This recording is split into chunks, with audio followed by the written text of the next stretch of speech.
Hello dear students.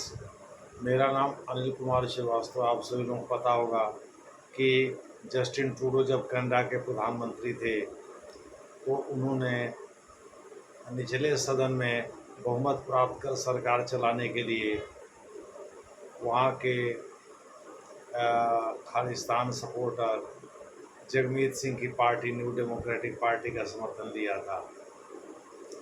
दूसरे शब्दों में आप कह सकते हैं जस्टिन ट्रूडो खालिस्तान समर्थकों पर निर्भर थे अपनी सरकार चलाने के लिए। यह भी एक कारण था कि जब वहाँ हरदीप सिंह निज्जर की हत्या हुई गुरुद्वारे से निकलते समय, तो उन्होंने इसका तोहमत भारत और भारत सरकार के एजेंट पर लगा दिया। दूसरे शब्दों में उन्होंने कहा कि इस तरह की सूचना, ये बात उन्होंने निचले सदन में यानी संसद में कही। इसको लेकर के भारत से रिश्ते तल्ख हो गए और भारत ने उनके कई डिप्लोमेट को निकाल भी दिया। यहाँ तक उनके चीफ डिप्लोमेट जो थे यहाँ के भारत के, उसको निकाल दिया। इसकी उलट कार्रवाई करते हुए कनाडा ने भी कई भारतीय डिप्लोमेट को निष्कासित कर दिया था। इस बात की जानकारी खुद प्रधानमंत्री जस्टिन ट्रूडो ने दिया था। जस्टिन ट्रूडो ने यहाँ तक कहा था उसी संसद भवन में कि भाई उनको हिंट मिला है, यानी कनाडा फाइव आइज जिसके बारे में बता रहा था, फाइव आइज का सदस्य है। फाइव आइज एक गोपनीय सूचना का आदान प्रदान करने का एक अंतर्राष्ट्रीय संगठन है जिसमें ऑस्ट्रेलिया, न्यूजीलैंड, ब्रिटेन यानी यूनाइटेड किंगडम, अमेरिका और कनाडा शामिल हैं। यानी 5 देशों का यह एक गोपनीय सूचना का आदान प्रदान करने का यह एक फोरम है, एक मंच है, आप कह सकते हैं। तो इसका भी जिक्र वो जस्टिन ट्रूडो ने किया था। जस्टिन ट्रूडो की पार्टी यानी लिबरल पार्टी के ही एक सदस्य हैं मार्क कार्ने, जो कि इस समय कनाडा के प्रधानमंत्री हैं। जब उन्होंने भारत तो G7 का सदस्य है नहीं, लेकिन 2019 से स्पेशल इन्वाइटी के रूप में नरेंद्र मोदी इसमें पार्टिसिपेट करते रहे हैं। तो इस बार नरेंद्र मोदी को नहीं बुलाए जाने पर यहाँ कांग्रेस ने भी नरेंद्र मोदी के बारे में अनाप शनाप बातें की। लेकिन अब मार्क कार्नी ने भारत के प्रधानमंत्री नरेंद्र मोदी जी को इनवाइट किया है, भाई आप आइए, साउथ अफ्रीका, ब्राज़ील और ऑस्ट्रेलिया की तरह से आप भी इस बैठक में हिस्सा लीजिए और इस बैठक के साइडलाइन पर आपसे बातचीत की जाएगी। दूसरे शब्दों में मोटे तौर पर आप कह सकते हैं कि भारत के प्रधानमंत्री को अंततः निमंत्रण मिल गया कनाडा से, और कनाडा भारतीय प्रधानमंत्री जाएंगे भी। क्यों जाएंगे? बड़ी सीधी सी बात है, वहाँ G7 देशों में जिसमें 7 देश, पहले तो वो G8 था, रूस के निकल जाने के बाद वो G7 हो गया।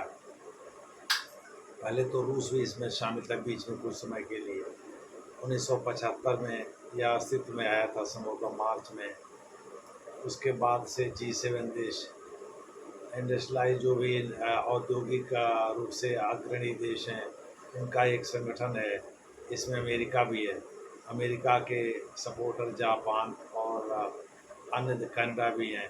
कनाडा को भी अमेरिका का सपोर्टर ही माना जाता है, भले ही डोनाल्ड ट्रंप साहब कहें क्यों ना कनाडा को अमेरिका का 51वां यानी 51st राज्य बना दिया जाए। ग्रीनलैंड के बारे में भी उन्होंने कुछ बातें की थी। हालांकि ग्रीनलैंड में कनाडा का स्टेक नहीं है, मुख्य रूप से डेनमार्क का स्टेक है। तो देखना होगा कि आगे ग्रीनलैंड या कनाडा को लेकर के डोनाल्ड ट्रंप की नीति क्या रहती है। तो भारत क्यों जाना चाहते हैं, भारतीय प्रधानमंत्री क्यों जाना चाहते हैं? इसलिए नहीं जाना चाहते कनाडा से रिश्ते बेहतर होंगे, इसलिए जाना चाहते हैं कि वन ऑन वन मुलाकात डोनाल्ड ट्रंप साहब से होगी, जो कि लगातार पाकिस्तान के विरुद्ध चलाए गए ऑपरेशन सिंदूर को लेकर के 7-8 बार बयान दे चुके हैं। भाई उनके हस्तक्षेप, उनके मध्यस्थता की वजह से ही भारत और पाकिस्तान के बीच जो है शांति समझौता या सीज़ फायर युद्ध विराम हुआ। हालांकि ये युद्ध नहीं था, ये तो झड़प थी। 4 दिन का युद्ध कौन सा युद्ध होता है? ये तो झड़प थी, लेकिन फिर भी युद्ध की तरह से ही इसमें बहुत ज़्यादा तड़क भड़क हुआ। वो अब डोनाल्ड ट्रंप साहब इसका श्रेय लेना चाहते हैं, वो भी फ्रस्ट्रेटेड आदमी है। चूँकि यूक्रेन और रूस के बीच या गाज़ा और हमास के बीच वो युद्ध विराम करा नहीं पाए, इस वजह से भारत और पाकिस्तान के बीच युद्ध विराम कराने को लेकर लगातार वो बयान दे रहे हैं और अपने बयान को बदल रहे हैं। इधर मोदी सरकार के विदेश मंत्री एस जयशंकर ने पहले ही कह दिया है कि उन्होंने पाकिस्तान को इस बात की सूचना दे दी थी। भाई उन्होंने केवल आतंकवादी शिविरों पर हमला करके आतंकवादी शिविरों को नष्ट किया है, पाकिस्तान के सिविलियन या मिलिट्री इंफ्रास्ट्रक्चर को कोई नुकसान नहीं पहुंचाया है। इस प्रकार से पाकिस्तान को सूचना देने के कारण भी कांग्रेस ने एस जयशंकर को आड़े हाथों लिया था। बहरहाल देखना ये होगा कि इस मामले में आगे क्या होता है, लेकिन भारतीय प्रधानमंत्री नरेंद्र मोदी जी का वहाँ जाने का जो उद्देश्य है प्रमुख, वो है डोनाल्ड ट्रंप से मुलाकात कर बहुत सारे मामलों को डिस्कस करना और चीज़ों को क्लियर करना कि भाई ऐसा है, आप जो बयान दे रहे हैं उससे भारत में बिना मतलब तनाव बढ़ रहा है। भारत में कांग्रेस के कई नेता जो विदेश दौरे पर हैं, भारत का झंडा बुलंद कर रहे हैं, दूसरी तरफ कांग्रेस जो किसी तरह से मोदी सरकार को अपमानित करना चाहती है, नीचा दिखाना चाहती है, सत्ता में आने के लिए से बेचैन दिखती है। उसके जो प्रमुख राजकुमार राहुल गांधी जी हैं, वो लगातार जो है नरेंद्र मोदी जी की आलोचना कर रहे हैं। देखना ये है कि कांग्रेस इसमें अब तो खामोश है, कांग्रेस इस मामले में कहाँ तक जाती है। लेकिन अब जब से कनाडा के प्रधानमंत्री ने नरेंद्र मोदी जी को निमंत्रण दिया है, तब से खामोश है कांग्रेस। देखते हैं आगे कांग्रेस का रवैया क्या होता है, जैसा होगा वैसा आपसे डिस्कस किया जाएगा। धन्यवाद।